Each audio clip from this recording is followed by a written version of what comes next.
15장 26절로 27절까지의 말씀입니다. 요한복음 15장 26절로 27절.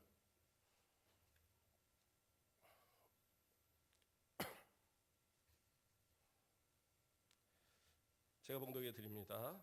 내가 아버지께로부터 너희에게 보낼 보혜사 곧 아버지께로부터 나오시는 진리의 성령이 오실 때에 그가 나를 증언하실 것이요 너희도 처음부터 나와 함께 있었으므로 증언하느니라. 아멘. 이 시간 찬양대에 찬양 있겠습니다.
아멘.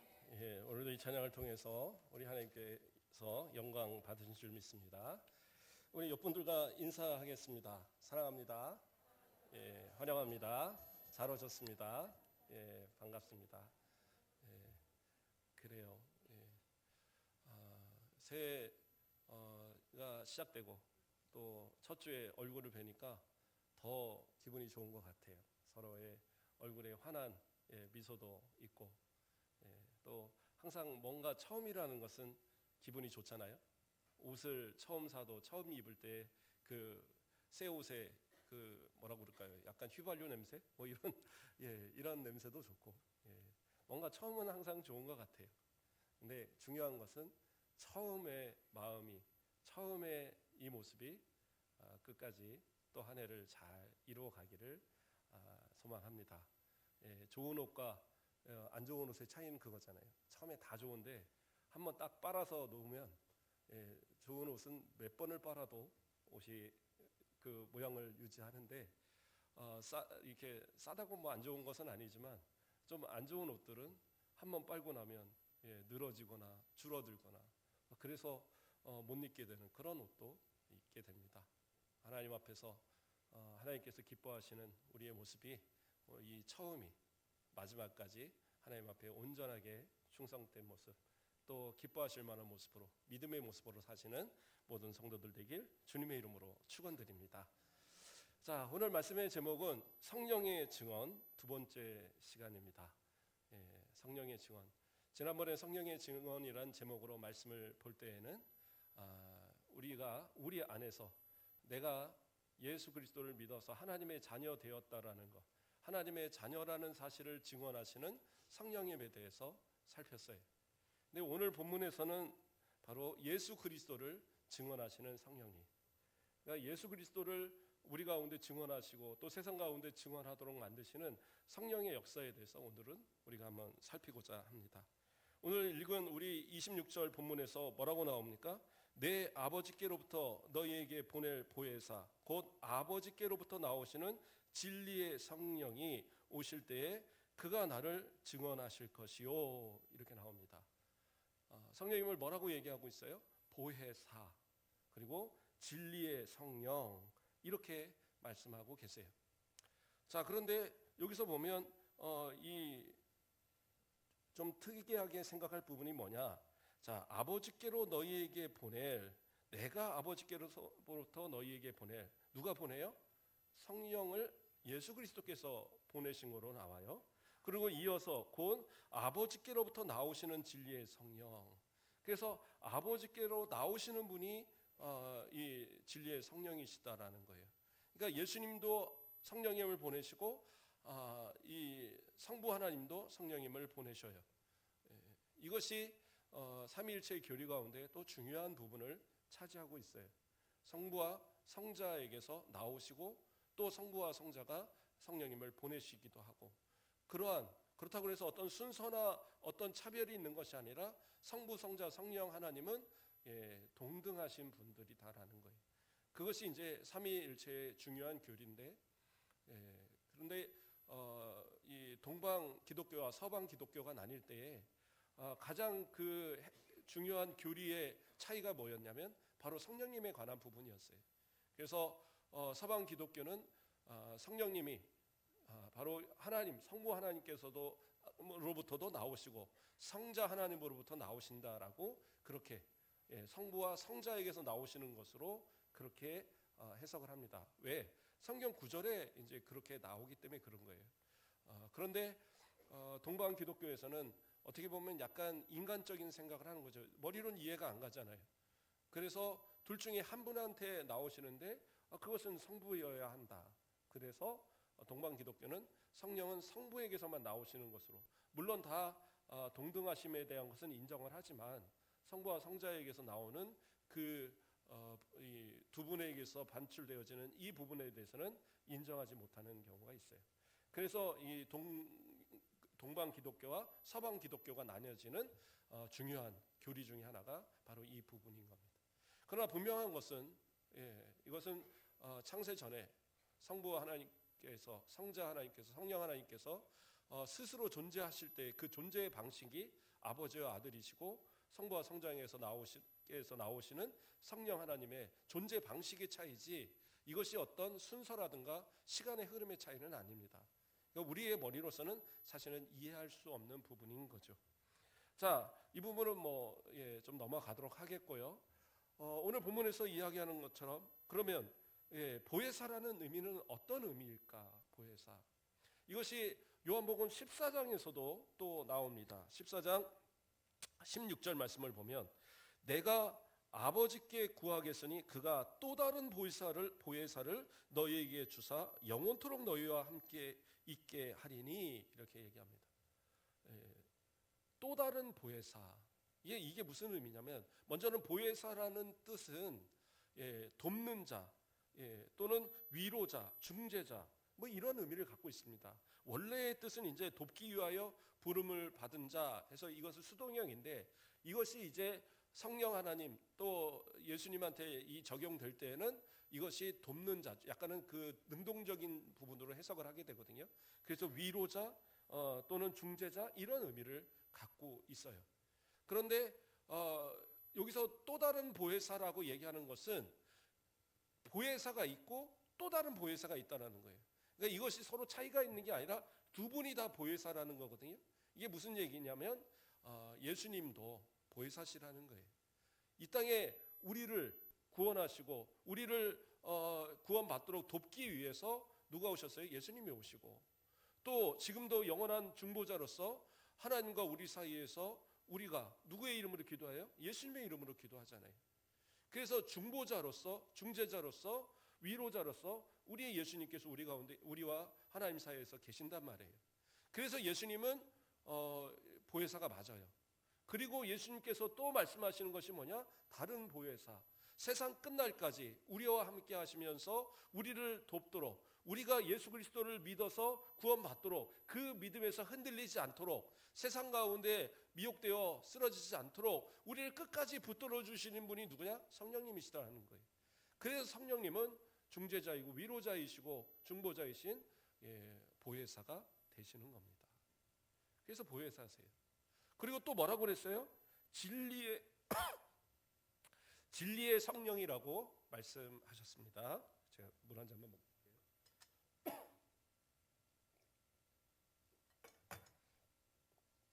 진리의 성령.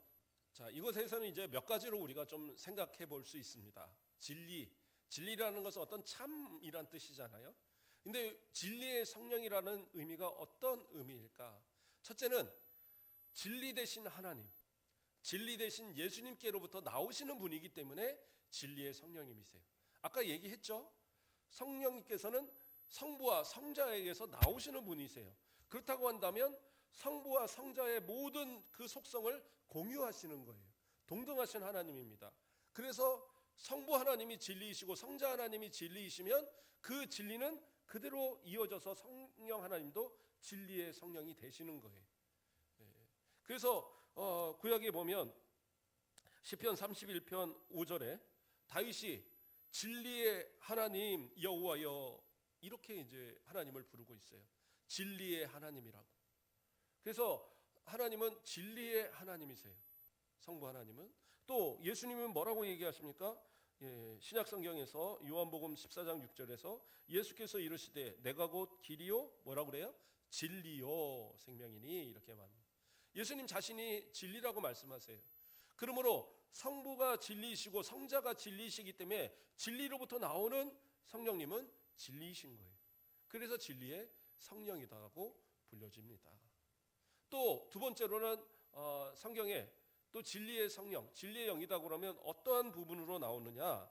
요한일서 4장 6절 말씀을 보면 우리는 하나님께 속하였으니 하나님을 아는 자는 우리의 말을 듣고 하나님께 속하지 아니하는 자는 우리의 말을 듣지 아니하나니 진리의 영과 미혹의 영을 이로써 아느니라 이렇게 얘기합니다.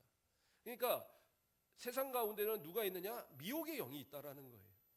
사단 마귀의 또 그의 종들이 미혹의 영으로서 우리 성도들을 미혹하려고 그렇게 애를 씁니다. 물론 세상에 살아가는 사람들한테도 마귀는 역사하죠. 그러나 특별하게 그 세상에 속한 사람들을 미혹하고 할 일이 없어요. 왜? 그들은 어차피 예수 안 믿으니까. 어차피 죄악 가운데 살아가는 자들이니까. 물론 그 가운데 택하신 자들이 돌이켜서 예수를 믿으려고 하면 엄청난 방해들을 합니다. 수많은 방해들을 해요. 잘 되던 사업이 갑자기 안 되는 경우도 있고 몸이 아픈 경우도 있고 자녀를 위해서 열심히 기도했는데 자녀가 또 생각같이 잘 안 돼요. 나는 교회하고 안 맞는 것 같아. 그래서 어떤 분은 술집을 하다가 술집을 접고 예수 믿어져가고 교회를 나왔는데 그러고 나서 일을 하니까 뭐를 해도 안 되는 거예요. 그러니까 이분이 이 목사님을 찾아와서 그랬다라는 거예요. 목사님, 제가 돈 좀 벌어야 되겠습니다. 그러니까 가서 제가 딱 2년만 술집 차리고 아가씨들 불러서 돈을 벌면 제가 평생 먹고 살 거 모을 것 같으니까 제가 2년만 나갔다 오겠습니다. 그리고 나서 아직까지 안 돌아왔대요. 그러면 돈을 벌었을까요? 아니요. 그것도 다 망해갖고 돈도 못 벌고. 그리스도 안에 발을 딱 들인 이상 세상에 나간다고 잘 되지 않아요. 그리고 세상에 나가서 또 물들어 버리면 또 주님 앞으로 돌아오기도 쉽지 않고. 그러니까 어정쩡한 삶을 살아가는 그런 사람들이 대단히 많아요. 믿는 것도 아니고 안 믿는 것도 아니고, 그렇다고 세상 가운데 잘 되는 것도 아니고, 또 그렇다고 신앙생활을 또 잘하는 것도 아니고, 이러한 모습들로 어정쩡하게 살아가는 그런 모습들, 이런 모습이 돼서는 안 되죠. 그러나 어쨌든 간에 사단 마귀는 예수 믿는 일을 방해하는 일에 애를 쓰는 거죠. 그러니까 믿으려고 하는 사람들을 미혹해서 믿음이 없게 만들고, 또 잘 믿고 있는 성도들을 미혹해서 믿음이 떨어지게 하고. 그렇죠? 어떤 분들은 신앙생활 정말 잘하는데, 믿음은 정말 잘하는데, 어떨 때는 사소한 것에 오해가 돼서, 사소한 것 때문에 상처가 돼서, 그래서 교회를 나가고 신앙생활을 접어버리는 사람들도 있더라고요. 그러한 모습들이 왜 나타나요?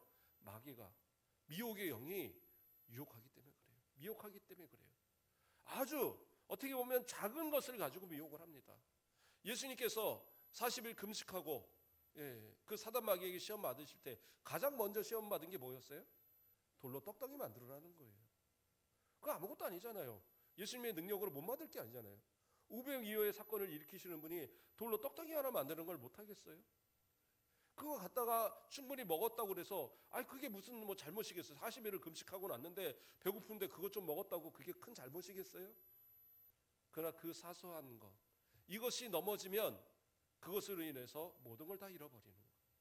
그러니까 예수님께서는 어떻게 해요? 그 사소해 보이는 것조차도 담대하게 그 시험을 물리쳐 버렸어요. 우리도 마찬가지입니다. 사소한 것에 넘어지지 마세요. 그럼 큰 것에는 넘어져도 되나요? 아니요. 큰 것에도 넘어지지 마시고. 그래서 우리가 그러한 미혹의 영에 넘어가지 않을, 그런 데 시험받지 않을, 그러한 세상의 유혹과 세상의 미혹에 넘어가지 않을 수 있는 방법은 뭐냐? 진리의 성령이 우리와 함께 계실 때 가능하다라는 거예요. 모든 이 악한 세력들이 우리를 엄습하지 못하도록 우리를 지켜주시고 보호하시는 분이 누구냐? 우리 성령님이세요.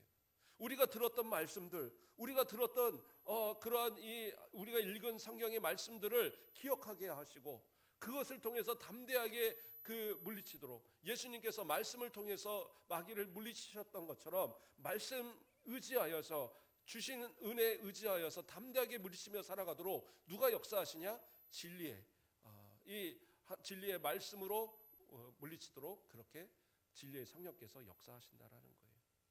그러므로 우리는 성령님과의 좀 대화도 많이 하셔야 돼요. 성령님께 좀 도와달라는 기도도 하셔야 돼요. 우리는 때로는 성령님을 너무나도 당연하게 여기고 생각지 않는 경우가 많은 것 같아요. 성부 하나님은 항상 생각합니다. 아버지 도와주세요. 예수님은 예수님의 이름으로 또 기도해야 되니까 예수님의 이름으로 예수님 항상 기도해요. 근데 성령님에 대해서는 생각하지 않아요. 근데 사실은 지금 우리 가운데 가장 가까이 계신 분, 물론 하나님도 예수님도 다 우리와 함께 계시지만, 그러나 우리 안에 우리의 모든 것 가운데 가장 가까이 계시는 분 누구냐? 성령 하나님이세요. 그러면 성령 하나님 앞에 깊은 대화를 시작을 해보세요. 내가 너무 힘들 때에 성령 하나님 도와주세요. 나의 영을 새롭게 하여 주세요. 사단 마귀가 나를 미혹하지 못하도록 성령 하나님, 진리의 성령께서 지켜주세요. 그렇게 기도하면 되는 거예요. 그러면 성령께서 내 마음을 편안하게 해주시고 내 불안한 것들을 잠재우시고 기도하면서 하나님 앞에 새 힘을 얻게 하시는 거예요. 저도 연말이 되면 참 불안할 때가 많이 있습니다. 그러면 또 하나님 앞에 성령님 도와주세요, 하나님 아버지 도와주세요 기도해요. 뭐가 불안하느냐? 꼭 그런 거 있잖아요. 나는 새해가 되면 일 안 할래. 그래도 올해는 그런 분들이 없어서 참 감사한데, 그러면 이제 막 실갱이를 해야 되잖아요. 또 한 해 수고하셔야죠. 하나님 앞에 성실하게 헌신해야죠. 막 얘기해요. 그게 뭐 제가 좋은 건 아니잖아요. 내가 뭐 특별히 좋고 이런 건 없잖아요. 그런데 중요한 건 뭐냐? 그분이 하나님께 받아야 될 복을 놓치는 것이고, 그분이 하나님께서 사용하셔야 될 그런 일꾼인데, 그러면 하나님께서 기뻐하시지 않을 거잖아요. 그러니까 제가 어떻게 보면 하나님께서 마음을 주시고, 그러니까 붙들고 사정도 하고, 그러는 거죠. 그렇게 이제 항상 뭐 전도사 때도 다, 부목사 때도 다 항상 연말이 되면 그게 일이죠. 교사들도 뭐 하면 안 한대요. 그래갖고 또 그러면 또 붙들고 이야기하고, 심지어는 교인들도 막 이동을 합니다. 연말이 되면 우리는 이제 뭐 다 그렇게 다 아시는 분들이 그렇지만, 큰 교회들은 많이 이동을 해요. 한 50명 이상 연초 연말에 막 이동을 합니다. 그러면 또 붙들고 또 왜 그러십니까? 뭐 때문에 그러세요? 그러면 결국에는 사소한 것들, 누군가가 나를 좀 서운하게 했고, 누군가가 나를 알아주지 않고, 누군가의 그 뭐 심지어는 누군가의 눈빛이 마음에 안 들어서, 그 상대방은 항상 그 눈빛인데 자기를 보고 뭔가 째려본다고 막 그렇게 생각도 하고, 전혀 안 그런데도 막 그런 거부터 시작해서, 그래서 항상 뭔가 이 막 그 두려움이라고 표현을 할까요? 조바심이라고 표현할까요? 그런 게 항상 연말에는 좀 아무 일이 없어도 괜히 불안하고 그런 게 있어요. 아주 고질병인 것 같아요, 그런 것. 그런데 그럴 때 성령 하나님께 기도하는 거예요. 성령 하나님, 제 마음을 붙들어 주시고 깨끗게 하시고, 우리 성도들의 마음을 붙들어 주시고, 이제까지 도우신 하나님 의지해서 새해도 다시 충성하고, 또 주님 오실 그날까지 믿음 지키고 다시 한번 하나님 앞에 정말 믿음의 사람들로 서게 해달라고 기도해요. 그러면 좀 감사하게 또 충성하겠습니다. 감사히 일하겠습니다. 이러한 모습들로 또 전화도 주시고 이런 거 보면 너무 감사해요. 그래서 우리 성도들 스스로도 하나님 앞에 기도하세요. 성령 하나님께, 성령 하나님 도와주세요. 능력 주세요. 저한테는 찬양의 은사도 주세요. 저한테는 좀 차량 운전하는 은사도 주세요. 저한테는 좀 청소도 좀 잘하는 은사도 좀 주세요. 그것도 다 은사예요. 그래서 내가 하나님의 일을 위해서 뭔가를 좀 하도록, 때로는 음식도 은사인 것 같아요. 똑같은 재료를 가지고 음식을 하는데도 어떤 분이 하면 맛있어요. 근데 어떤 분이 하면 맛은 있는데 뭔가가 이상할 경우도 있어요. 그래서 그것도 은사인가 보다. 물론 우리 교회 성도님들 다 잘하시는데, 그러니까 때로는 그것도 기도해야 되는 거예요. 하나님, 성령 하나님 제게 능력을 주세요. 저는 제가 어려서 노래를 너무 못해서, 저는 우리 둘째 바울이를 보면서 제가 그랬거든요. 청년에 올라왔으니까 너 봉사 다른 거 안 하니까 성가대 서라. 우리 강은택 장로님 옆에서 베이스 해라. 내가 그렇게 얘기를 하는데 절대 안 한다고 버텨요. 왜냐하면 제가 음을 잘 못 맞춰요. 그래서 저음은 잘 맞추는데, 그래서 좀 해라. 근데 제가 내 아들이라고 생각이 드는 것이 뭐냐면, 제가 노래 되게 못했어요. 중학교 때까지는 진짜 음치였어요. 그래서 동네 소문난 음치, 성가대에 이렇게 앉아 있으면 너는 입만 뻥끗하라고, 소리 내면 자꾸 음도 틀리고 소리도 이상하다고. 근데 제가 하나님 앞에 뭐라고 기도했냐면, 하나님, 저 하나님 앞에 예배 드려야 되고 설교해야 되고 찬양을 인도해야 되는 목사님이 될 건데 찬양 못 부르면 어떡합니까? 저 찬송가 좀 부르게 해주세요. 제가 그렇게 기도를 했어요. 그런데 저 음대 나왔잖아요. 우수한 성적으로 음대 실기 1등 했다고 그러더라고요. 제가 들은 건 아니고 누가 돌아서 얘기를 해주더라고요. 근데 어쨌든 그렇게 될 수 있는 것이 뭐예요? 하나님께서 저는 주신 은사라고 생각해요. 하나님께 예배하는 목회자 되라고.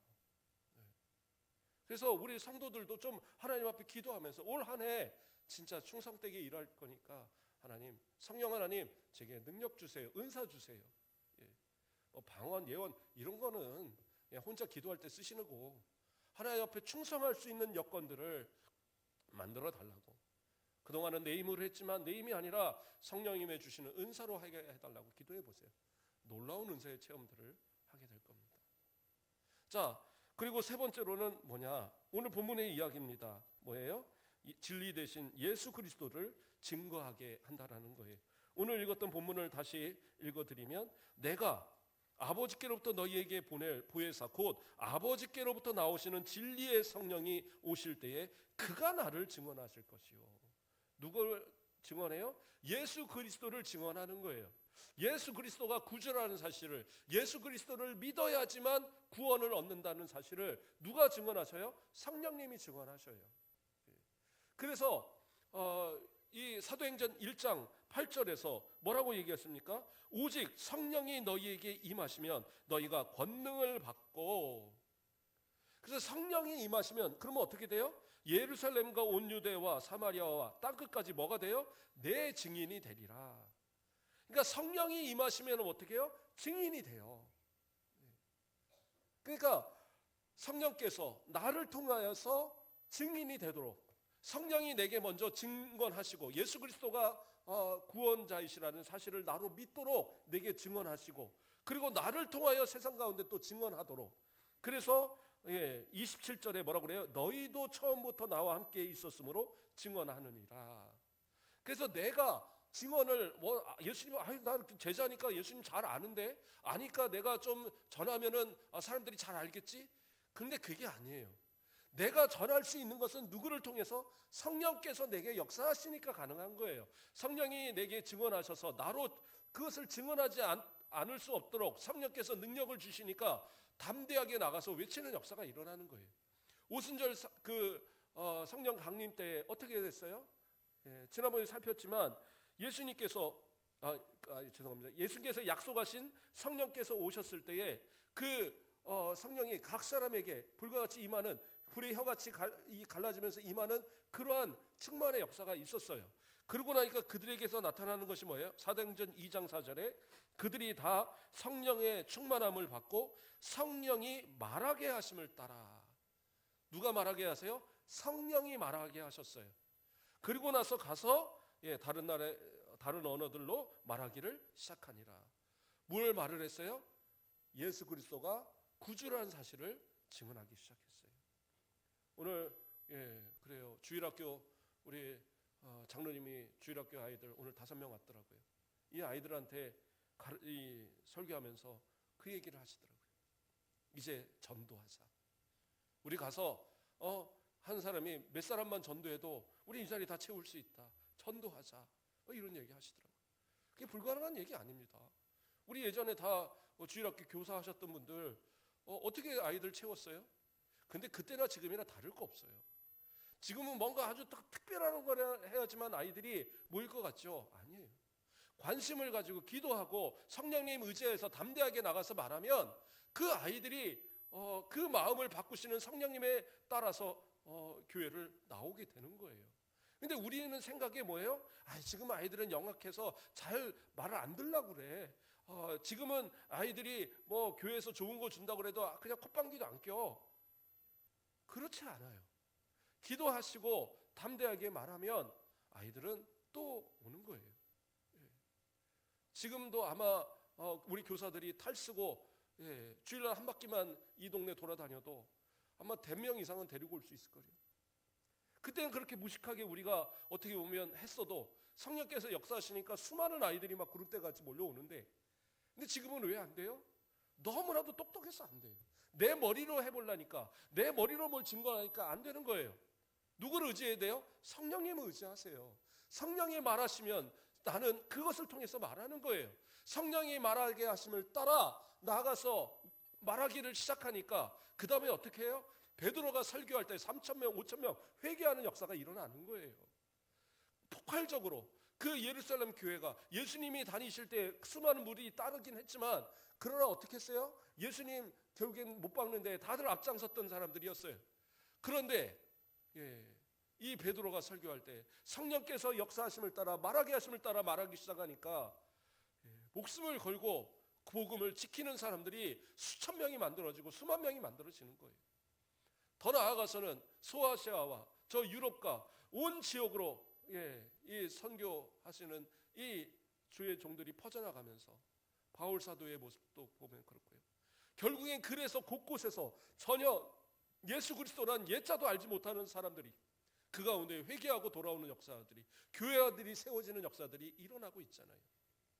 그게 누구의 역사예요? 성령이 증언하게 하시는 역사인 거예요. 그러므로 우리가 진짜 예수 그리스도를 믿는 성도라고 한다면, 예수 그리스도께서 내 안에 내가 하나님의 자녀인 것을 이 성령께서 증언하시는 그러한 나의 모습이고, 또 성령께서 나를 통해 예수 그리스도를 알도록 증언하여서 내가 예수 그리스도를 진짜 믿음으로 고백하는 그러한 성도가 되었다고 한다면, 이제 우리를 통해서 나오는 역사는 뭐 어떻게 돼요? 성령이 말하게 하심을 따라 말하며 살아가는 모습이 있어야 되는 거예요.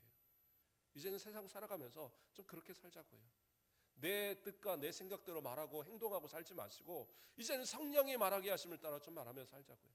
그러면 이전까지의 모습과는 전혀 다른 모습이 나타날 거예요.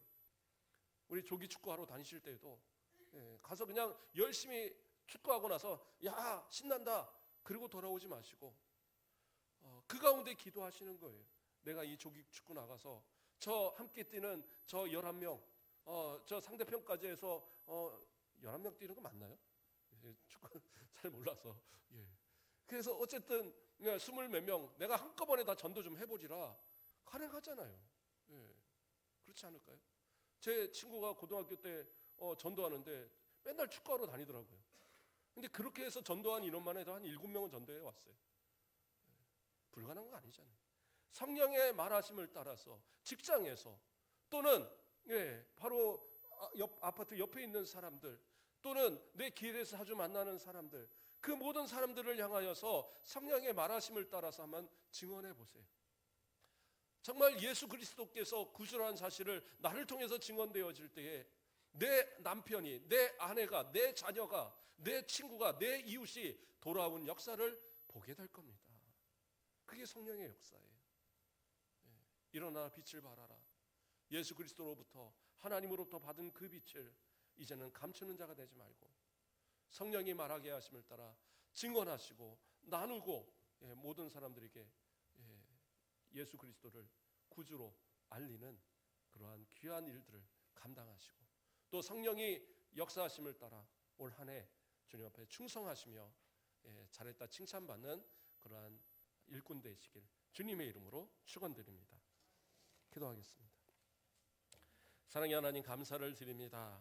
우리를 사랑하여 주시고 오늘도 성령께서 우리를 인도하사 이 자리에 예배의 자리로 나오게 하심을 감사드립니다.